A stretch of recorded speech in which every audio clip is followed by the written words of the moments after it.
পরম করুণাময় ও অসীম দয়াবান আল্লাহর নামে শুরু। সোয়াদ।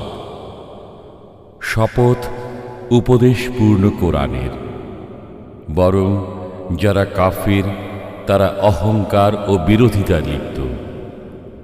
তাদের আগে আমি কত জনগোষ্ঠীকে ধ্বংস করেছি, অতঃপর তারা আর্তনাদ করতে শুরু করেছে, কিন্তু তাদের নিষ্কৃতি লাভের সময় ছিল না। তারা বিস্ময়বোধ করে যে তাদেরই কাছে তাদের মধ্য থেকে একজন সতর্ককারী আগমন করেছেন। আর কাফিররা বলে, এ তো এক মিথ্যাচারী জাদুকর। সে কি বহু উপাস্যের পরিবর্তে এক উপাস্যের উপাসনা সাব্যস্ত করে দিয়েছে? নিশ্চয় এটি এক বিস্ময়কর ব্যাপার। তাদের কিছু সংখ্যক বিশিষ্ট ব্যক্তি এ কথা বলে প্রস্থান করে যে, তোমরা চলে যাও এবং তোমাদের উপাস্যদের পূজায় দৃঢ় থাকো। নিশ্চয়ই এ বক্তব্য কোনো বিশেষ উদ্দেশ্য প্রণোদিত।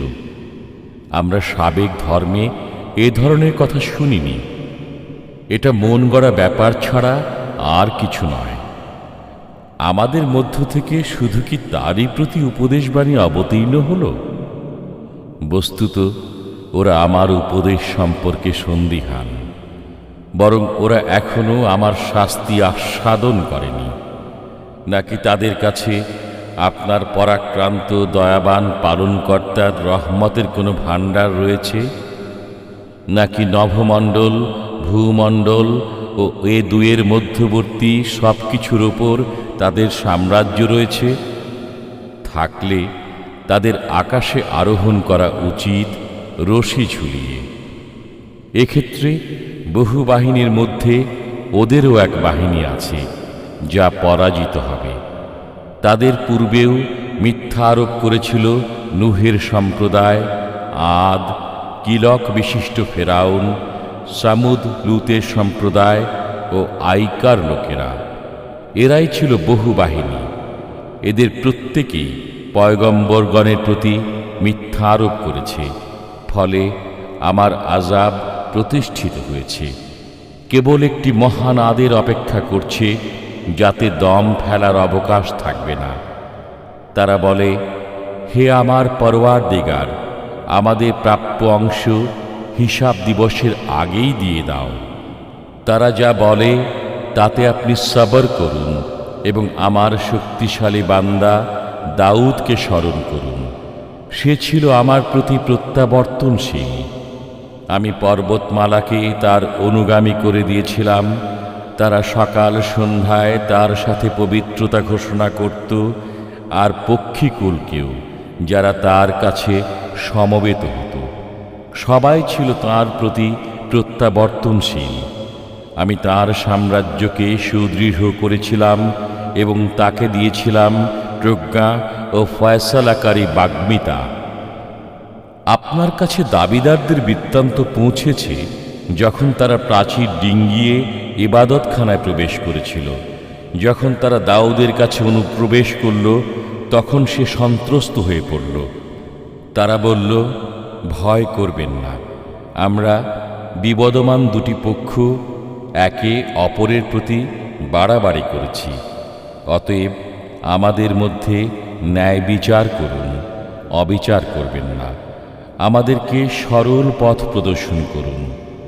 সে আমার ভাই, সে ৯৯টি দুম্বার মালিক, আর আমি মালিক একটি মাদি দুম্বার। এরপরও সে বলে, এটিও আমাকে দিয়ে দাও। সে কথাবার্তায় আমার উপর বল প্রয়োগ করে। দাউদ বলল, সে তোমার দুম্বাটিকে নিজের দুম্বাগুলোর সাথে সংযুক্ত করার দাবি করে তোমার প্রতি অবিচার করেছে। শরীকদের অনেকেই একে অপরের প্রতি জুলুম করে থাকে, তবে তারা করে না যারা আল্লাহর প্রতি বিশ্বাসী ও সৎকর্ম সম্পাদনকারী। অবশ্য এমন লোকের সংখ্যা অল্প। দাউদের খেয়াল হলো যে আমি তাকে পরীক্ষা করছি। অতঃপর সে তার পালনকর্তার কাছে ক্ষমা প্রার্থনা করল, সিজদায় লুটিয়ে পড়ল এবং তাঁর দিকে প্রত্যাবর্তন করল। আমি তার সে অপরাধ ক্ষমা করলাম। নিশ্চয়ই আমার কাছে তার জন্য রয়েছে উচ্চ মর্তবা ও সুন্দর আবাসস্থল। হে দাউদ, আমি তোমাকে পৃথিবীতে প্রতিনিধি করেছি, অতএব তুমি মানুষের মাঝে ন্যায়সঙ্গতভাবে রাজত্ব করো এবং খেয়াল খুশির অনুসরণ করো না। তা তোমাকে আল্লাহর পথ থেকে বিচ্যুত করে দেবে। নিশ্চয়ই যারা আল্লাহর পথ থেকে বিচ্যুত হয় তাদের জন্য রয়েছে কঠোর শাস্তি, এ কারণে যে তারা হিসাব দিবসকে ভুলে যায়। আমি আসমান জমিন ও এ দুয়ের মধ্যবর্তী কোনো কিছু অযথা সৃষ্টি করিনি।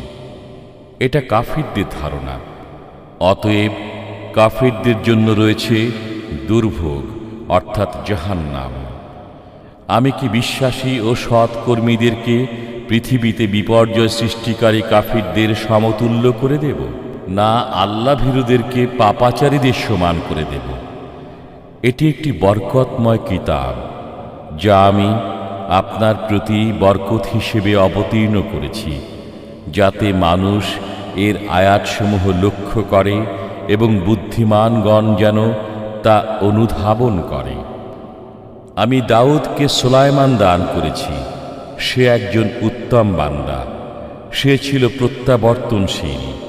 যখন তার সামনে অপরাহ্নে উৎকৃষ্ট অশ্বরাজি পেশ করা হলো, তখন সে বলল, আমি তো আমার পরওয়ারদিগারের স্মরণ বিস্তৃত হয়ে সম্পদের মহাব্বতে মুগ্ধ হয়ে পড়েছি। এমনকি সূর্য ডুবে গেছে। এগুলোকে আমার কাছে ফিরিয়ে আনো। তারপর সে তাদের পা ও গলদেশ ছেদন করতে শুরু করল। আমি সুলাইমানকে পরীক্ষা করলাম এবং রেখে দিলাম তার সিংহাসনের ওপর একটি নিষ্প্রাণ দেহ। অতঃপর সে রুজু হল। সুলাইমান বলল, হে আমার পালনকর্তা, আমাকে মাফ করুন এবং আমাকে এমন সাম্রাজ্য দান করুন যা আমার পরে আর কেউ পেতে পারবে না।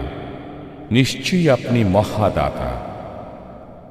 তখন আমি বাতাসকে তার অনুগত করে দিলাম, যা তার হুকুমে অবাধে প্রবাহিত হতো যেখানে সে পৌঁছাতে চাইত, আর সকল শয়তানকে তার অধীন করে দিলাম, অর্থাৎ যারা ছিল প্রাসাদ নির্মাণকারী ও ডুবুরি, এবং অন্য আরও অনেককে অধীন করে দিলাম যারা আবদ্ধ থাকত শৃঙ্খলে। এগুলো আমার অনুগ্রহ। অতএব এগুলো কাউকে দাও অথবা নিজে রেখে দাও, এর কোনো হিসাব দিতে হবে না। নিশ্চয়ই তার জন্য আমার কাছে রয়েছে মর্যাদা ও শুভ পরিণতি। স্মরণ করুন আমার বান্দা আইয়ুবের কথা, যখন সে তার পালনকর্তাকে আহ্বান করে বলল, শয়তান আমাকে যন্ত্রণা ও কষ্টে পৌঁছিয়েছে।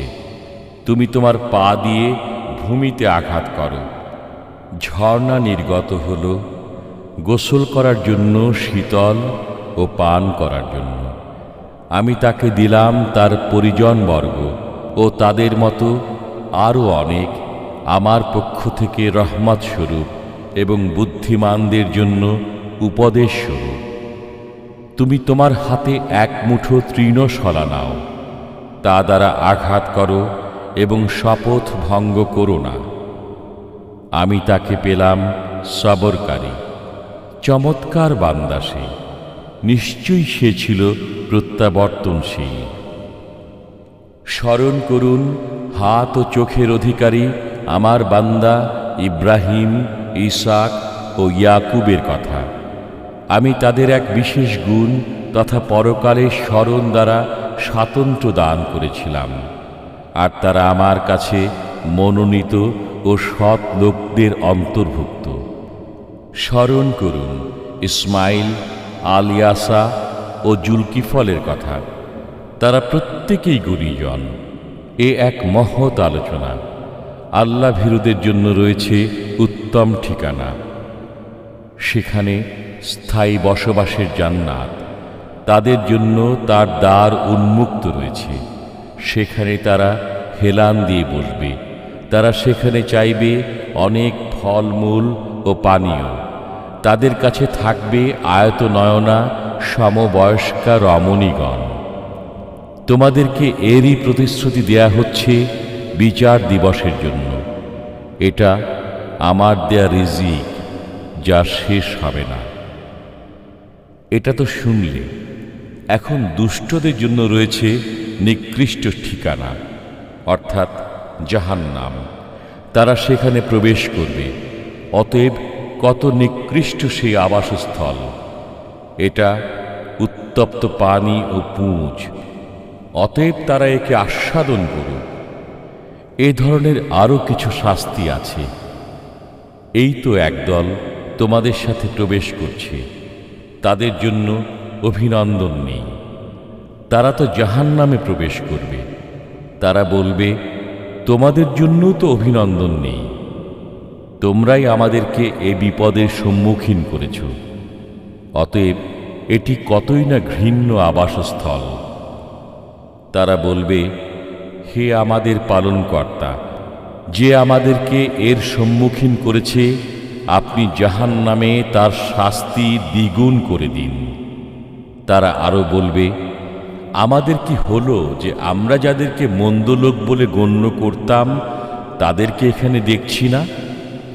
আমরা কি অহেতুক তাদেরকে ঠাট্টার পাত্র করে নিয়েছিলাম, না আমাদের দৃষ্টি ভুল করছে? এটা অর্থাৎ জাহান্নামীদের পারস্পরিক বাক বিতণ্ডা অবশ্যম্ভাবী। বলুন, আমি তো একজন সতর্ককারী মাত্র, এবং এক পরাক্রমশালী আল্লাহ ছাড়া কোনো উপাস্য নেই। তিনি আসমান জমিন ও এ দুয়ের মধ্যবর্তী সব কিছুর পালনকর্তা, পরাক্রমশালী, মার্জনাকারী।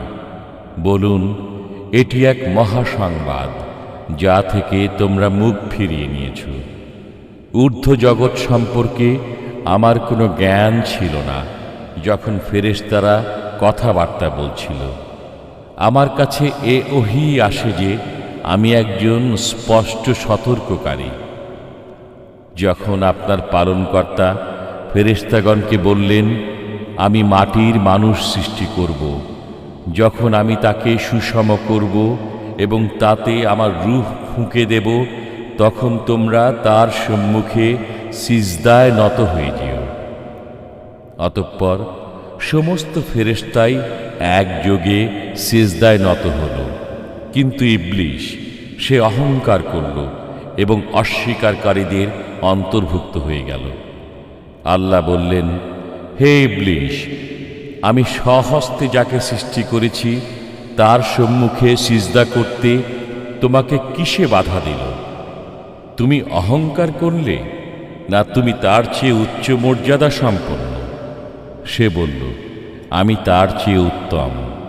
আপনি আমাকে আগুনের দ্বারা সৃষ্টি করেছেন, আর তাকে সৃষ্টি করেছেন মাটির দ্বারা।